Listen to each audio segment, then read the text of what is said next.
In the quiet, wooded country north of Berlin, where pines crease the sky and the water keeps its secrets, a settlement of fences and barracks rose beside a lake that mirrored clouds with dispassionate clarity.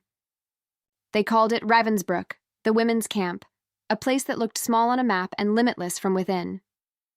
Trains approached it with the rhythm of a heartbeat gone wrong, iron clanging, steam sighing, the world outside narrowing to a gate, a wall, a wire that sang in the wind. From the first shovel of earth turned in November 1938, under Heinrich Himmler's orders, to the first transport of 867 women in May 1939, everything about this place was arranged for precision. The barracks in their measured rows, the watchtowers like metronomes of dread, the electrified strands that hummed like mosquitoes at dusk. The name, Ravensbrück, the Raven's Bridge, felt like a prophecy disguised as geography, as if the birds themselves had settled here long before the women. Waiting. It was built for women, and that decision altered the texture of its cruelty. The regime understood that the body could be a territory, that humiliation could be engineered with a special artistry when the victims were mothers, daughters, students, nurses, seamstresses, philosophers. The camp's first chief overseer, Johanna Langefeld, organized ranks of female guards who came from farms and factories, from small towns that slept with their windows unlatched. They were taught to march in cadence with dogs, to hold a stare until it felt like a blow, to absorb lectures on racial hygiene until the words made a hard shell over their night thoughts. Some were eager. Some were poor and tempted by wages that tripled what a woman could earn in a factory. A few later swore they had been conscripted. The training pared away hesitation the way a whetstone pares away a blade's dullness. "We learned not to hear the human voice," one of them would say after the war, "only orders." Ravensbrück grew into a hub, a workshop for manufacturing obedience and disseminating it. From here, methods traveled: how to count, how to strike, how to starve efficiently, how to grind a person down with rule books and whistles. Subcamps budded like malign growths across the Reich, feeding factories that needed hands now that the men were dying at the front. The railway braided the camp to Berlin. Secrecy required distance, efficiency required tracks. Both were satisfied. The women came in waves, their names like beads on a rosary of Europe's languages. Communists and Social Democrats from Germany arrived early, their coats still carrying the smells of home. Jews came in growing numbers after 1942, marked in ways that predated the cloth triangles sewn on their chests. Jehovah's Witnesses entered with the quiet certainty of people who had refused an oath and kept their souls whole even as their bodies bent. Romani women came, often misrecorded, uncounted even in suffering, sterilized under a science that had replaced the word future with problem. French resistants stepped from the cattle cars with straight backs and dry mouths. Dutch women brought the rain with them in stories. Poles came by the thousands, students, teachers, couriers, carrying the fierce literature of their country in their eyes. Many would become the rabbits. Arrival was theater designed to make the audience vanish into the stage. The gate looked tidy, as if a broom had just passed over it. The slogan, a lie hammered into iron, waited above. Orders were barked. The grammar of the place was imperative. Belongings went away: rings, photographs, a child's hair ribbon, even a prosthetic leg whose owner stood suddenly off balance and was told to keep standing. A teenager tucked a photo of her brothers into her cheek, swallowing it and retrieving it later with the fierce ingenuity of the desperate. Another woman looked down at the dress she had been issued and found it stiff with someone else's dried blood. She was told to consider herself lucky. Sometimes hair was shorn, sometimes not. When it was, the weeping felt larger than hair. A badge was sewn on: the red triangle, the black, the green, the purple, the yellow, and the number became a nail that fastened a person to a category. Inside the barracks, life crowded in until it had sharp edges. Bunks stacked like questions. Straw that itched or crawled. A single thin blanket and the cold Brandenburg nights that slipped in through the boards. By 1944, the barracks held 3 or 4 times what a bureaucrat's calculation had intended. Women slept pressed together so tightly that one person's turn required an entire row to pivot in weary unison. In winter, ice formed on the inside walls and clung to hair like hoarfrost. The latrines were few, the distance to them a punishment disguised as routine. Disease learned the corridors and walked them freely. Typhus, tuberculosis, dysentery, words that acquired the heft of characters in a novel because they stayed so long. Daylight began in the dark, The whistle scraped the morning at 4 or 5, depending on the season, and at once the bedding had to be folded with a perfection that mocked the conditions. Roll call stretched to hours, the counting and recounting of the living and the dead, the arithmetic of an empire that loved numbers more than names. Dogs padded the lines, their breath white in the cold, handlers' faces unreadable until one of them smiled at blood. Punishments were public. Knees were pressed into gravel until the stones learned a woman's bones. At the whipping block, the body became a measure. Work followed, as if the morning's cruelties had only been a warm-up for industry. The gardens, the kitchens, the fields, the outdoor labor gave air but not relief.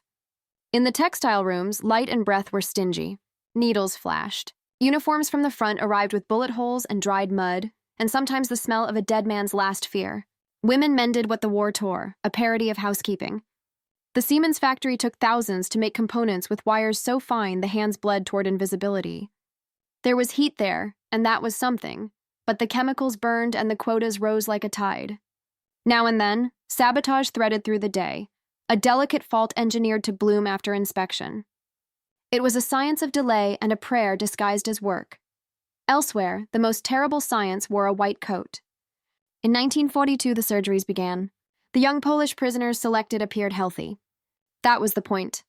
Wounds were cut and seeded with filth, glass, splinters, bacteria, to mimic the front lines. Muscles were removed and grafted elsewhere in grotesque experiments that had no honest question to answer. Nerves were excised. Pain became the only constant. Anesthesia was rare, and when it appeared, it was brief as a lie. The victims screamed until their throats splintered. Some lived hobbling, scarred into new shapes. Some died, and someone else took their place on the table. Doctors recorded measurements with tidy handwriting. When a woman was no longer useful, a needle full of gasoline or phenol became a sentence. They were sentenced to death anyway, one physician said later, having learned how to staple a soul shut with a phrase. And yet, beneath the experiments, a counterplot took root.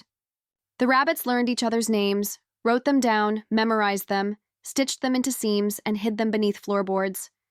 A French ethnologist built a chart of the camp's architecture in her mind, and then on paper so small it could live inside a shoe. A Czech prisoner slipped a camera into the infirmary and caught the angle of a scar, the hour when testimony would require a picture. Laundry crossed the perimeter and carried messages to a factory, and then further, out into a country that still had radios and could say the doctors' names aloud. Hope, when it came, was not a feeling but a task. Write, hide, send, remember. As the war collapsed, the camp tried to erase itself. Papers burned. Ashes went to the lake. Trucks and columns of women moved out on roads glazed with frost, guarded by people who had already packed their guilt into silence. Those who fell were shot. The sound of gunfire stitched the days together. Sometimes a guard pedaled alongside the column on a bicycle, swinging a club as if playing a game no one else had agreed to. Toward April, buses painted white with red crosses ferried some women away, under the protection of a negotiation that had more rules than mercy. The rest were marched and marched again. When the Red Army reached the gate before dawn on April 30th, 1945, the camp was a deserted stage with a few thousand actors who could no longer rise for their cues. A young lieutenant walked between barracks and realized the smell would never leave his clothes. The living had the stillness of porcelain. The dead had the privacy the living had been denied. Committees formed out of habit and necessity. A German socialist who had outlasted 6 years found paper and lists. A Polish doctor worked until her legs trembled. Some died after liberation because the body cannot always be convinced that the world has changed. Trials followed not as quickly as Paine might have preferred. In Hamburg, prosecutors took apart the machinery with questions and exhibits. Commandants and guards stood in docks, their faces practicing the neutrality of office clerks. Some swung from a rope after the verdict, the trapdoor operating with the same mechanical certainty that had governed roll call. Others returned home in a few years and learned how to keep their eyes on the ground when a former prisoner entered the shop. In one northern town, a woman opened a medical practice and was recognized by a scar she had made on someone else's body. The consultation ended with a denunciation. The camp did not close when the gates opened. It remained where it had always lived, in the back of the throat when a survivor tried to sing, in the flinch at a whistle, in the way a mother counted her children 3 times before sleep. As if roll call could still go wrong. Books were written, their titles sometimes fierce, sometimes modest, their pages smelling of ink and salt. "I speak because so many cannot," an elderly woman said, and her audience leaned forward as if posture could share a burden. Another insisted that remembering this place was not piety but maintenance, tightening the loose screws on the door that keeps the night out. More than 130,000 women walked through that gate between 1939 and 1945. They carried languages and lullabies, recipes and arguments, the taste of coffee from a corner cafe, the feel of a child's hair under a palm, a half-finished sentence meant for someone waiting at a window. Many never walked out. Some did, and they kept moving, carrying a carefully folded piece of the camp within them, the way a person carries a photograph in a wallet long after the colors have faded. Decades on, one of the last of the rabbits lifted her skirt in a courtroom and let history look, not to horrify, though it did, but to insist. The scars did not ask for pity. They asked for witness. If you go there now, the birches have opinions, and the water keeps mirroring the sky as if nothing terrible ever touched it.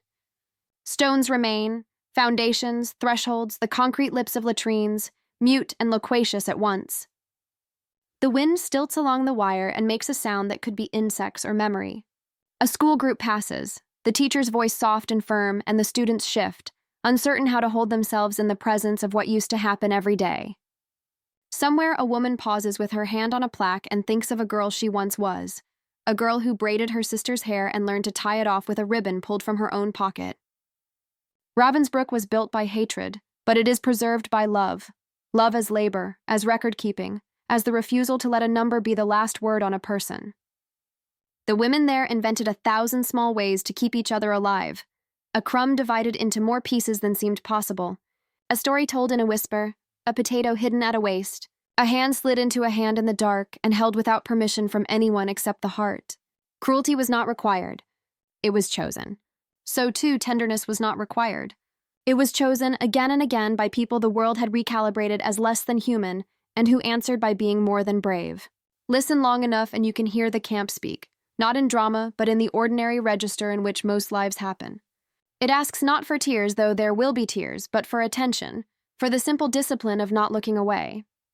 The stones keep their counsel, the birches keep growing, the lake keeps repeating the sky, and still the place insists. Remember me, it says, not to be haunted, but to be taught. Remember me so that the next time the world begins to sort people into triangles, you will feel the wire stir in the wind and know what it means. Is this conversation helpful so far?